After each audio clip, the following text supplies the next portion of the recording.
Imagine dropping $50,000 on this rare, flawlessly green gem. Right. A really serious investment. Exactly. You've negotiated the price, you've examined the setting, and most importantly, you have the official, highly detailed lab certificate proving the stone is authentic. Which is usually where people stop worrying. Yeah, you put it in a safe, or you wear it on special occasions, and you feel totally confident. But what you don't realize is that your prized stone is legally, chemically, and inevitably destined to rust from the inside out. It's a terrifying thought for any collector. It really is. Yeah. So welcome to our latest deep dive. Today we are entirely redefining a material you probably thought you understood. You sent us this fascinating stack of research that basically strips away all the mythology of jade. And there's a lot of mythology there. Tons of it. But by the end of this conversation, you're going to understand the microscopic chemistry of this gem, how to spot a master-level market scam, and why a seemingly perfect lab certificate might actually be the exact tool scammers use to hide a cheap imitation in plain sight. It's a really fascinating collision of disciplines, honestly. You have millennia of cultural, almost mythological value placed on this green stone. Right. And now, in the modern market, that ancient value is being aggressively weaponized by exact chemical formulas and microscopic geological origins. It is this wild clash of romantic history and ruthless hard science. Okay, let's unpack this. Because the very first massive revelation in the sources completely rewrites the basics.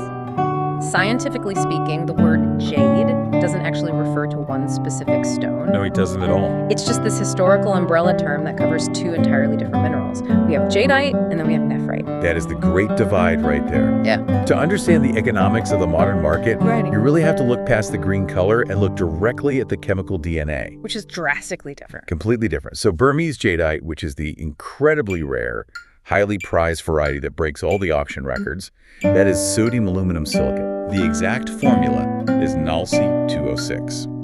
Now, on the other hand, nephrite, which is the material making up the vast majority of those traditional, historical Chinese jade carvings, that is magnesium calcium silicate. Let me stop you right there. Sodium and aluminum on one side and magnesium and calcium on the other? Yep. That is not a slight variation or, a different shade of green. That is a completely different chemical makeup. It's totally unrelated chemically. It's like comparing gold to platinum. I mean, sure, they are both heavy, highly valuable, historically significant metals that we use in jewelry, but chemically, they are distinct elements. They behave completely differently in the physical world. That's a highly accurate comparison. They were historically conflated just because they can look similar to the naked eye, but structurally they are worlds apart. And because they are chemically different, they behave differently under physical stress. Which is how we tell them apart, right? Exactly. That's how we do it without needing to drag a mass spectrometer to the jewelry store. The most immediate measurable difference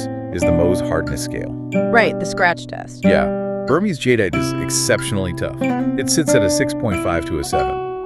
Whereas nephrite is slightly more yielding, it sits around a 6 to a 6.5. Which makes sense because that explains why nephrite is the traditional choice for those massive, intricately detailed carvings you see in museums. It's perfect for carving. Right. It's slightly softer, so it yields to the carver's tools without shattering. But how does that hardness difference actually translate to what we see when we look at a finished piece of jewelry? Well, it dictates the luster.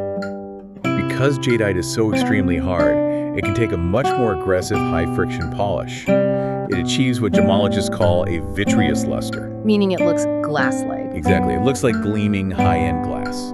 Nephrite, being slightly softer, just doesn't take that extreme polish. It has a greasy or a waxy luster. So it looks a bit duller. Right. It absorbs light rather than sharply reflecting it back at you. And I guess that ties directly into how they handle light internally, right? The refractive index. Precisely.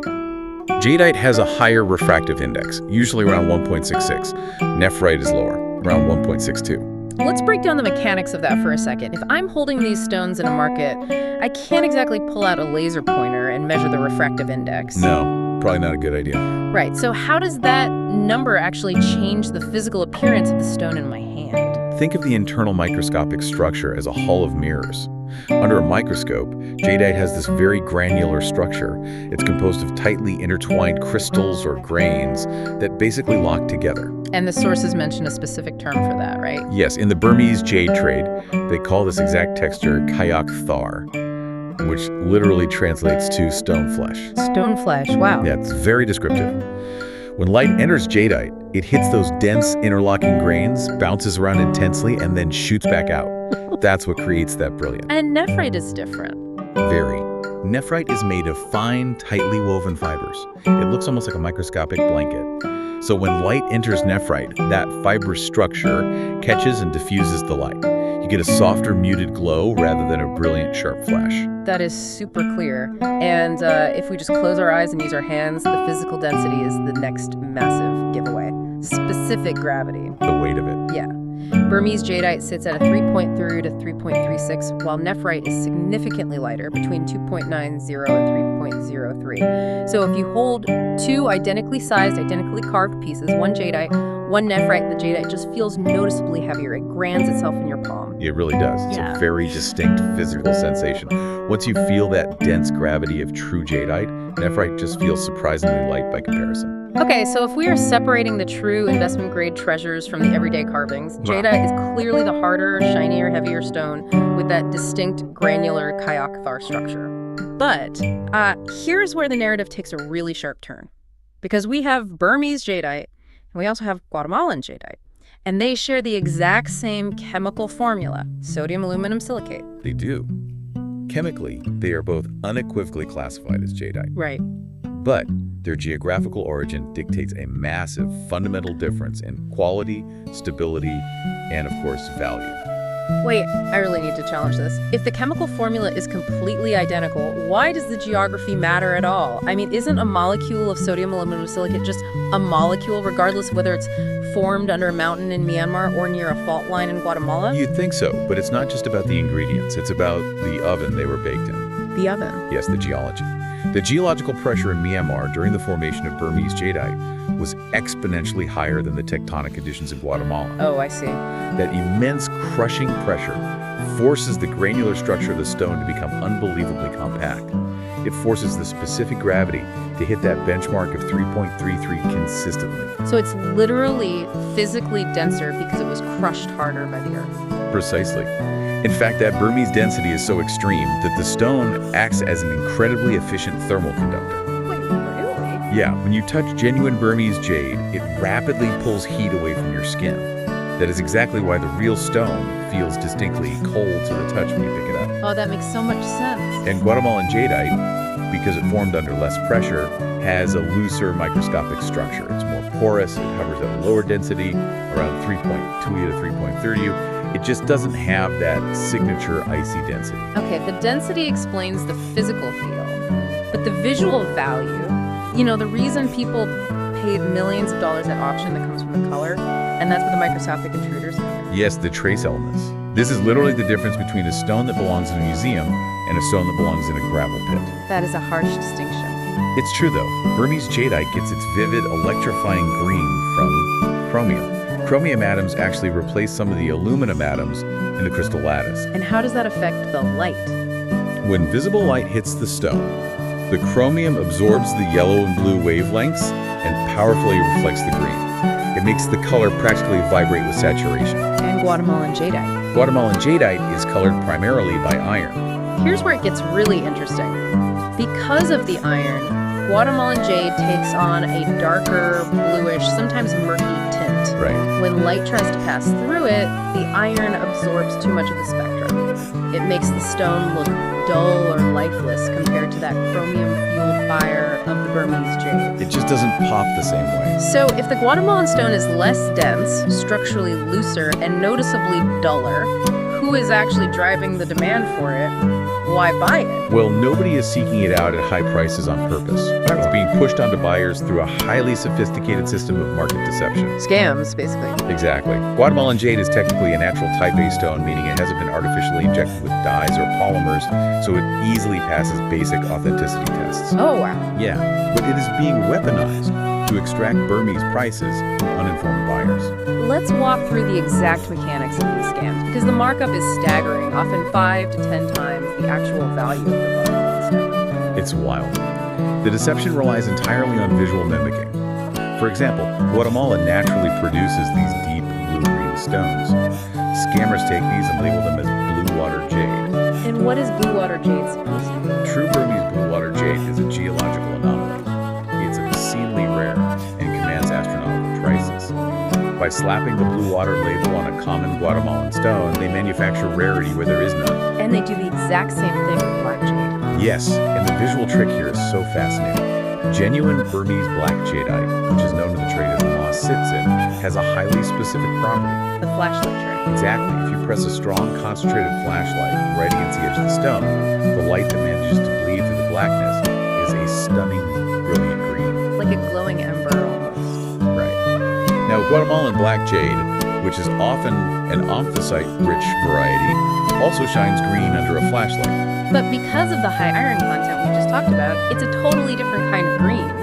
The light struggles through that heavy iron saturation, so you get this murky, heavy green glow, rather than the brilliant flash of the moss sitsit. It's very sluggish light. But to an untrained buyer who merely heard black jade shines green under a light, the Guatemalan stone perfectly fits the criteria. They know just enough to be completely fooled. Exactly. And that brings us to the most brilliant and frankly infuriating part of this whole ecosystem, the lab certificate loophole. This part blew my mind. You would assume a gemological lab test is the ultimate defense. You send the stone to a lab, they put it through a mass spectrometer, and you get an official certificate. Case closed, right? You'd think. But the scammers have figured out how to weaponize the absolute scientific truth against the buyer. It's a masterclass in the omission of data. Walk us through how a perfectly accurate lab report facilitates a scam. So a lab receives a piece of Guatemalan jade. They run a chemical analysis, and it definitively confirms it's sodium aluminum silicate. The lab then issues a highly official, embossed document declaring the stone is jadeite. Which is true. It is a legally, scientifically accurate certificate. But they leave the origin field blank. Exactly. They intentionally do not specify Guatemala. Unbelievable. The scammer takes this geographically anonymous, legally accurate certificate, pairs it with a Guatemalan stone that superficially mimics a Burmese variety, and charges the buyer Burmese prices. And the buyer looks at the paper, sees the official lab stamp, and just assumes it proves the value. When it only proves the chemical family. And here's where we tie the microscopic physics directly back to the buyer's wallet. Because this isn't just a matter of overpaying for a slightly less pretty stone, it's a structural time bomb. Let's talk about weathering. This is the ultimate danger of Guatemalan jade. We established earlier that Guatemalan jadeite has a looser, more porous granular structure than the tightly packed Burmese jade, correct? Right, because it was formed under less geological pressure, the grains just aren't crushed together as tightly. Because of that microscopic porosity, the stone is not perfectly sealed. Over time, ambient moisture and oxygen from the air seep into those microscopic gaps between the grains. And what happens when oxygen and moisture meet the high concentration of iron trapped inside the Guatemalan stone? It oxidizes. It literally rusts from the inside out. It rusts like an old car. Precisely. The iron undergoes a slow chemical reaction, and the physical color of the stone begins to mutate. That deep green or blue will start turning a muddy brown, or the color will bleach out entirely, leaving you with a dull, lifeless rock. It is a physical chemical certainty. You buy a piece of Guatemalan jade because it looks impressive under the high-intensity halogen lights of a jewelry showroom. Where everything looks good. Exactly. But the moment you take it home, the ambient air begins a slow, irreversible chemical reaction. It's like buying a luxury car with a cheap paint job that looks great in the showroom, but starts rusting the minute you drive it off the lot. That's a perfect analogy, because Burmese jade gets its green from chromium, and it possesses that incredibly dense, impenetrable structure. It is physically immune to this oxidation. So it holds its beauty permanently. It really does. That is the crux of why Burmese jade is viewed as a generational appreciating asset, while Guatemalan jade is a depreciating asset, masquerading as an heirloom. Which means knowing how to spot the difference in the real world is paramount. If you're evaluating a piece at auction or examining jewelry, you need practical applications. You definitely do. So let's apply this to the specific physical appraisal detailed in the research you provided. We have a set of high-grade Burmese jade pendants. Let's look at the lavender jade piece first, because the physics of that specific color are notoriously tricky. They are very tricky. Lavender jade is highly sought after, but its appearance is heavily dependent on the surrounding light temperature. How so? Well, lower quality lavender jade, or stones with significant microscopic impurities, they'll look muddy or gray under warm indoor lighting. They only show their purple hue under cool natural sunlight. Oh, I see. But the appraisal notes this specific pendant is remarkably clear and vibrant regardless of the light source. Which tells us that the crystalline structure is immaculate. There are no competing trace minerals absorbing the light and deadening that color shift. Exactly. It's incredibly pure. Next is the imperial, or apple green piece. The documentation highlights its icy or watery translucency. That icy quality is a direct optical result of the extreme density we discussed earlier. When the granular structure is that tightly packed, light penetrates deeply into the stone without being immediately scattered by internal microscopic fractures or porous gaps. So it's not bouncing off imperfections. Right, you can literally look into the depth of the stone. Coupled with a vitreous glass-like luster on the surface, it physically looks like frozen green water. It almost makes you feel that cold texture just by looking at it. It really does. And finally, there's the yellow or honey jade. Now, yellow jade gets its color from natural secondary staining, right? Often from earth elements that seeped into the stone millions of years ago. Yes, that's correct. But the appraisal notes its exceptionally low impurities and smooth texture. The color is perfectly even, not splotchy. And it's important to note how these stones are actually cut, too. They utilize the cabochon cut. Right, and in the context of jade, the cabochon cut serves a very specific optical purpose. It's not like cutting a diamond. No, not at all. When you fasten a diamond, you are creating tiny mirrors to force light to sparkle and flash outward. But jade is all about depth. It's about that internal glow. Exactly. The smooth, domed surface of a cabochon cut acts like a magnifying lens. It gathers the ambient light, pulls it down into the densely packed Kayakthar grains, and creates an internal glow. You aren't trying to make the stone sparkle, you are trying to illuminate its internal chemistry. That's a great way to put it. And when you set those domed cuts into modern gold and silver mountings, the highly reflective metals act as a mirror at the base. Pushing the light back up. Exactly, pushing even more light back up through the bottom of the stone, maximizing the vibrancy of the chromium, or that natural yellow staining. So if you are out there and you're holding a piece of jade, how do you verify you aren't holding a rusting Guatemalan time bomb accompanied by a legally deceptive lab certificate? You really have to test the physics yourself. First, test the specific gravity. Right. You need to see that density hit the 3.33 mark. If it's hovering at 3.20 or 3.25, just put it down and walk away. Don't even risk it. Don't risk it. Second, use a 10x jeweler's loupe. Look past the surface polish and examine the internal granular structure. You are looking for the tightly locked, intertwined grains, the Kayakthar. And if it looks loose? If the structure looks loose, excessively granular, or porous, it lacks the Burmese pressure. And finally, test the color under varying light sources, particularly the lavender pieces, to ensure the color is intrinsic to the stone's chemistry and not an optical illusion created by the jeweler's showroom lighting. Which brings us to the core of what this all actually means for you. We started this deep dive looking at a simple green stone, but we've uncovered a microscopic battlefield. A literal war of elements. Yes. Jade isn't one mineral. It's a fundamental divide between jadeite and nephrite. And even within jadeite, the geographical origin fundamentally alters the chemistry and the stability of the stone. It changes everything. The difference between a priceless generational heirloom and a fading imitation really comes down to the microscopic war between chromium and iron and, how tightly the earth decided to crush the stone millions of years ago. It requires a massive shift in how we approach value. Whether you are evaluating a potential investment, examining a piece of historical art, or simply trying to understand the physical realities of the objects around us, you have to look past the surface. You really do. You have to understand the mechanics beneath the polish. And as we've clearly seen today, sometimes you even have to look past the official lab certificate. But before we wrap up, we always like to leave you with a final thought to mull over, something that builds on the chemistry we've explored today. Think about this. If a Guatemalan stone and a Burmese stone look completely identical to the naked eye while sitting under the bright, perfect lights of a jewelry store today. Right. But the Guatemalan stone's loose, iron-rich structure guarantees it will eventually oxidize, fade, and turn brown years from now. Is the true value of a gem found in the beauty it holds today, or in the promise of the beauty it will maintain long after we are gone? That is a phenomenal question. Thank you for joining us on this exploration. We invite you to bring us another fascinating topic for our next deep dive. Until then, keep looking beneath